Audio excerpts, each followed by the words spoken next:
Thank you so much, Giacomo. Thank thank you. And the last will actually my presentation, and I've asked Luke here to help drive the presentation because we have a video.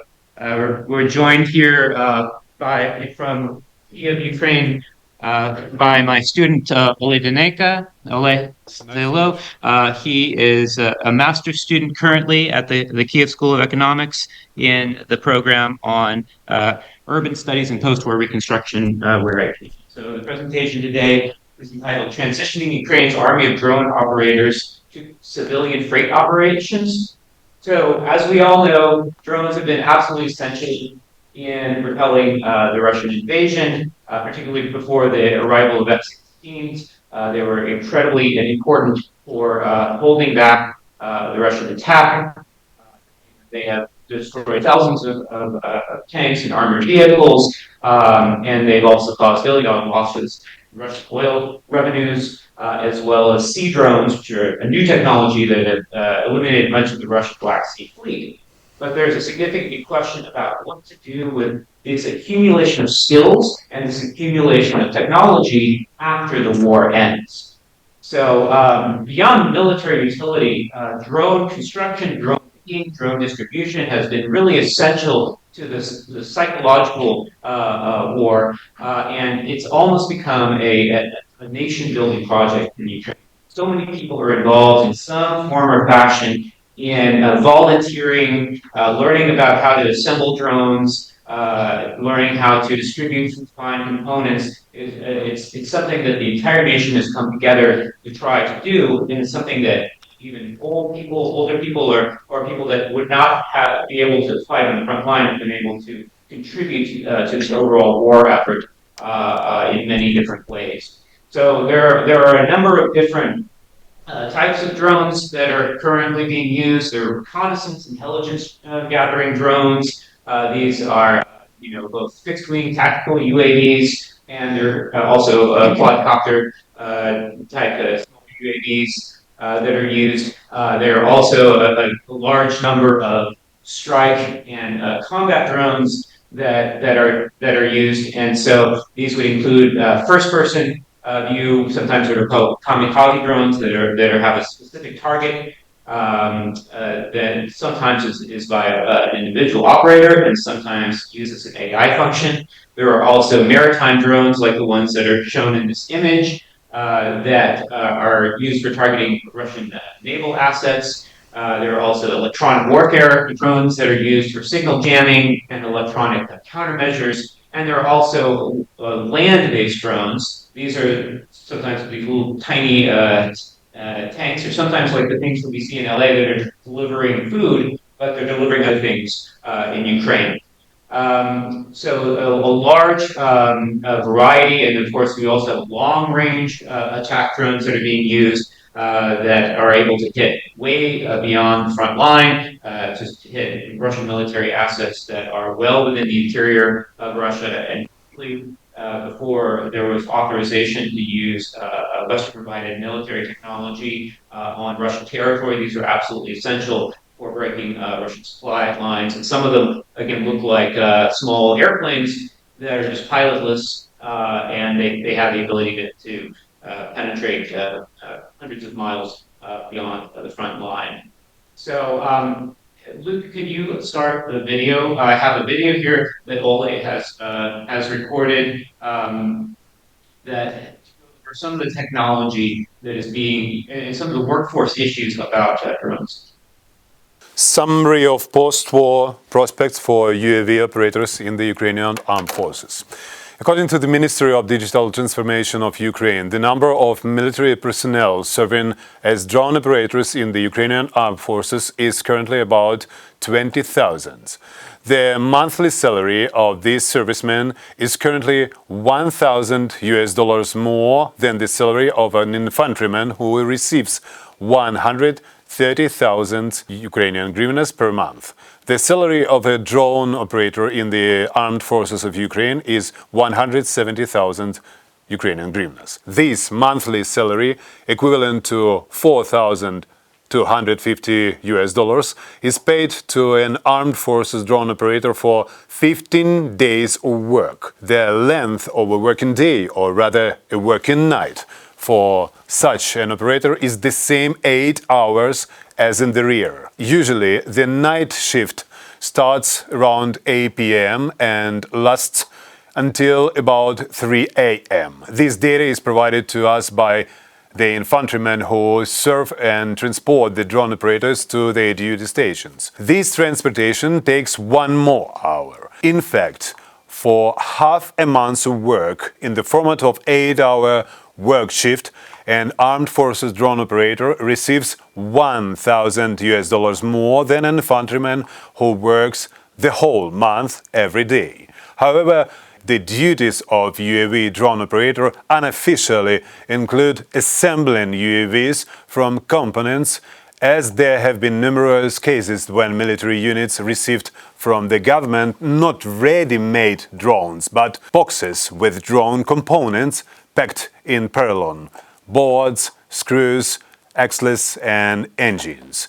The minimum cost of a typical set of components for one FPV, excluding the cost of the battery and assembly work, is up to 7,000 Ukrainian hryvnias, which is slightly more than $170. Taking into account the price of the battery and the work of a volunteer assembler, it is 11,300 Ukrainian hryvnias, slightly more than $250.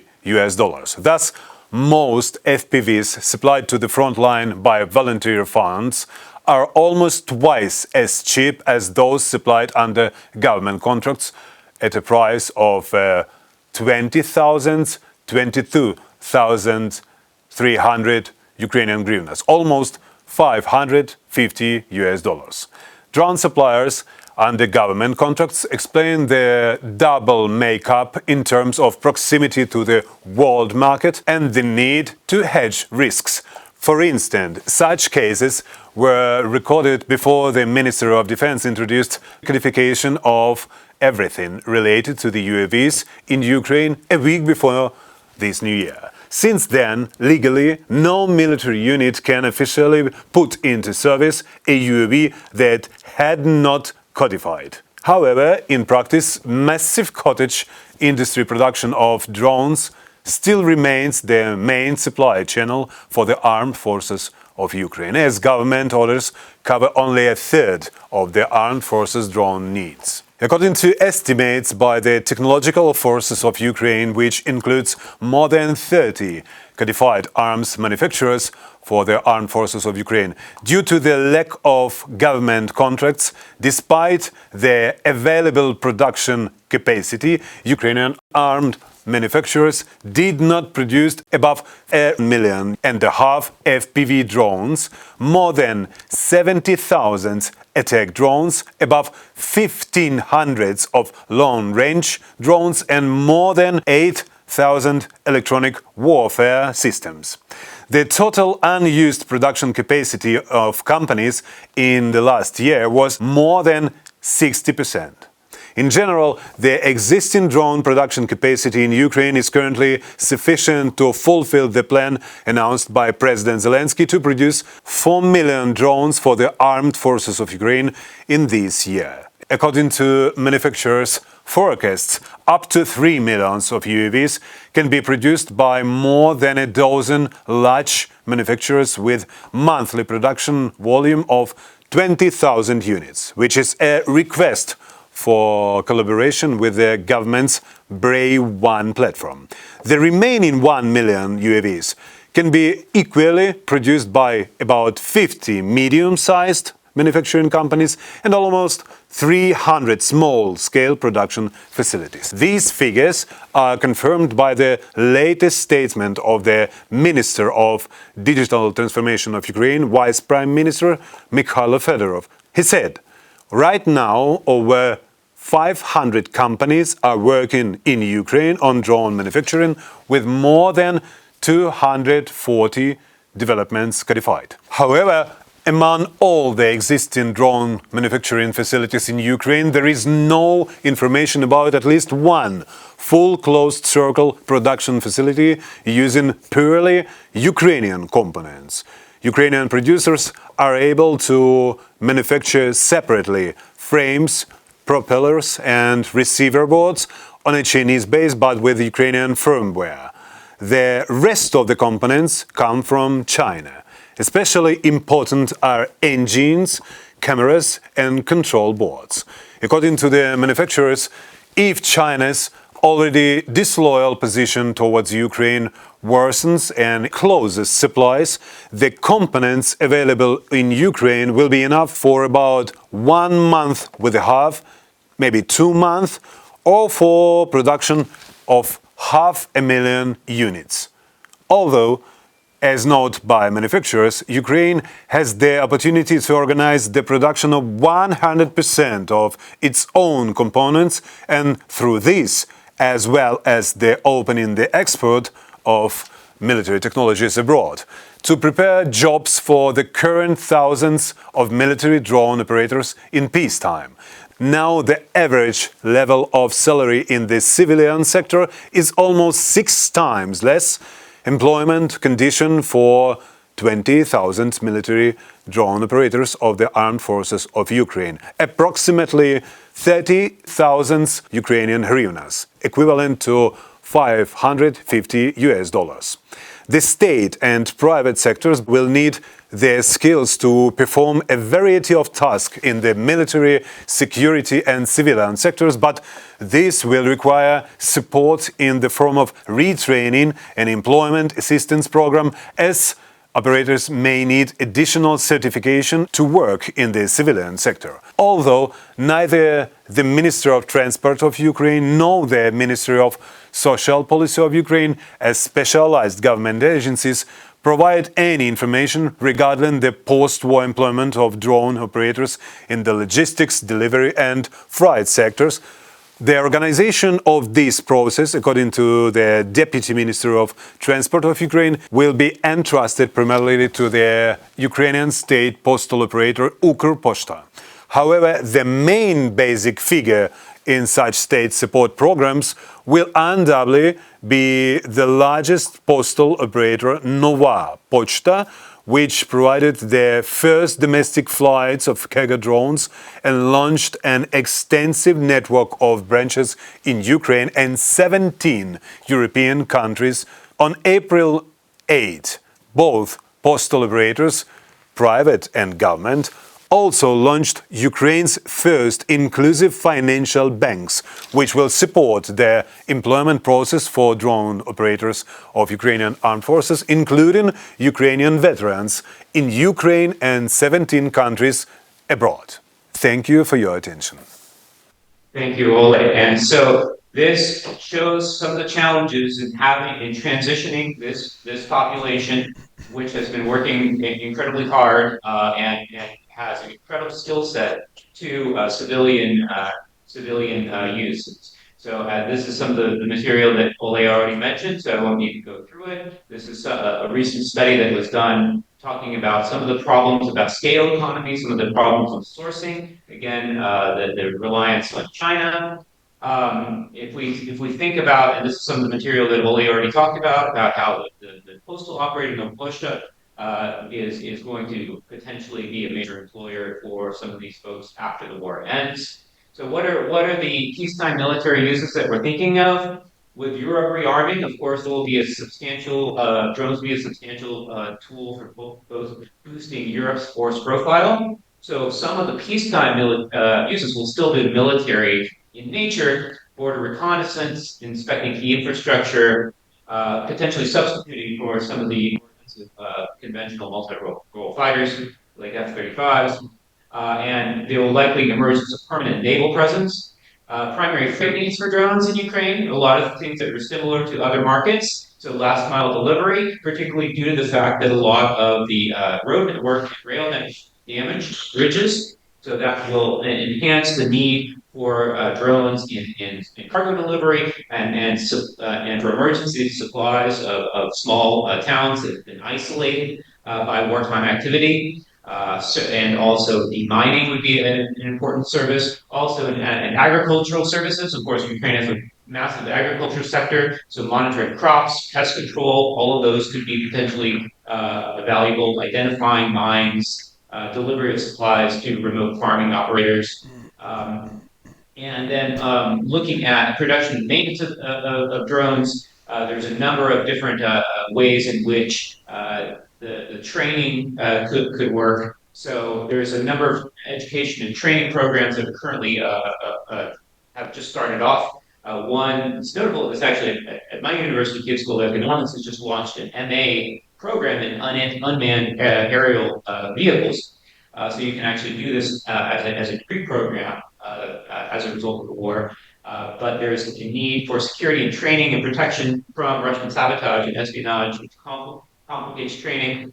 And so KSE notes that the identity of the teachers, for safety reasons, will be disclosed directly at the time of training so that your professors are not publicized on the website. But currently, the current programs are inadequate for the different skill sets that will be needed. Challenges for readoption. The priority after the war is finding jobs for veterans, for service veterans.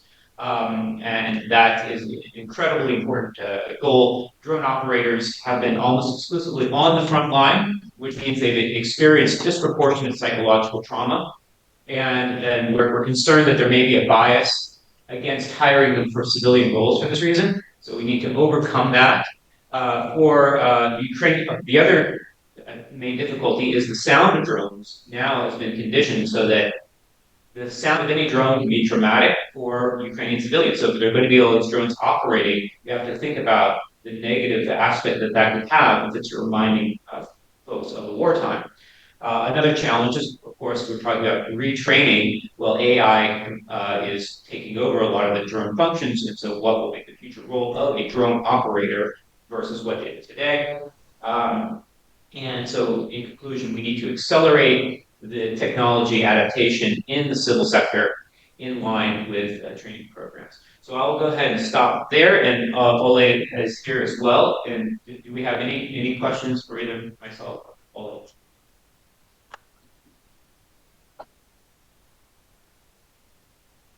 Yes.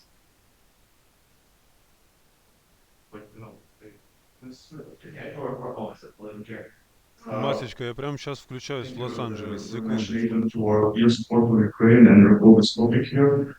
A little bit know this problem inside out. So I think this is very good effort, and I think it's have a very promising future. But there is still more challenging that you are presenting today. And I think first challenge is the regulation, because I don't know any law or cabinet minister decree that give opportunity legally fly drones on the territory of Ukraine. This is the first issue. The other issue is the critical infrastructure, which should be allocated to not photograph, and that's also not provided yet. There also is friend of war system, which is give information for which is coming, or do we need to do with something like that? And this is like regulation. And from other side, there is a market, because there are no market of the drones yet. I don't know where. I even don't know where it's in place the market of the drones. So what this market should be? It should be LSP operators, and they hire the people with this experience, or it should be private fleet. For example, there would be demand supply matching platform or something, and for example, I have a drone and I pick up this order. So there are more questions than the answers here. And how it will be regulated, how it will be taxed, there's so much things to do, but I think this is like good start to talking about and start to think what will be next. Thank you very much. That was a great presentation. And when I was working in Pakistan, I was working with the Pakistan military closely. And I have many friends which work in Air Force. So this was not going to remain all the time. When this war is going to finish, there will be a big problem to handle these drones. People can sell these drones in the black market, and these drones can be used for terrorist activities. And I think so. The Ukrainian government should have enough policies to regulate this effect. So that was just addition to that. Really, the gentleness. Yes, thank you so much. Yes, so how do you regulate this? And well, one of the goals is formalizing the industry, and then another is, preventing negative externalities from the drone sector. Ole, did you have any thoughts on any of those points? I'm very proud to be a participant of this conference, and I want to mention that the question which you asked now or described now, the problem with the law is crucial. Yeah, really, we have the previous law from 2018, and it is very old, because of this issue of this war. So, yeah, the necessity of a new law for the drone flights, for the all air space managing is crucial for Ukraine. But I think that more crucial now is to solve this problem of 20,000 of Ukrainian drone pilots, because I didn't mention this in the video, but being able to launch offensive strikes against target up to 30 kilometers invisible at a cost of only 170 US dollars, you've seen.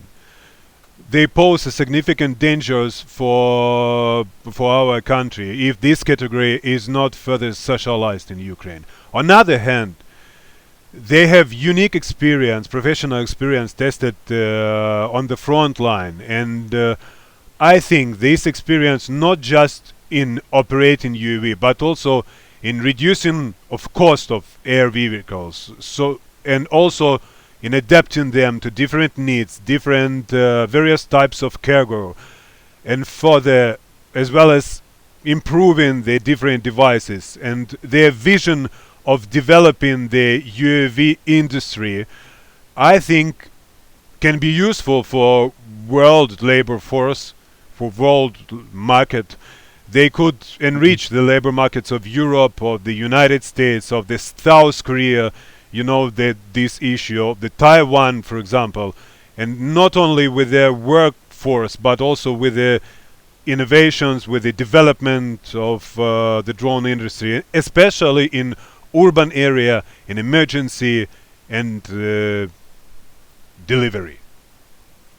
Yeah. So again, controlling one of the points is controlling these assets, and the idea that we used to think about, okay, well, cruise missiles and things like this are things that cost millions of dollars, and only certain countries will be able to have them, and they'll only be able to have a certain number of them. Now with this new technology, this of course creates incredible risk, and controlling that supply chain and preventing it, like you were mentioning, sir, from falling into the wrong hands is going to be incredibly challenging, and that's a complicating factor. So I think we have maybe time for one last question if anyone has any additional questions. If not, then thank you so much, and thank you, Oleh. Yeah, I thank you very appreciate it. Thank much. you. Thank you. Thank you. Thanks, Oleh. Yeah, thank you I'll very talk to much. you soon. It was great Have a to nice see you. night. Yeah, thank you. Bye. Bye bye.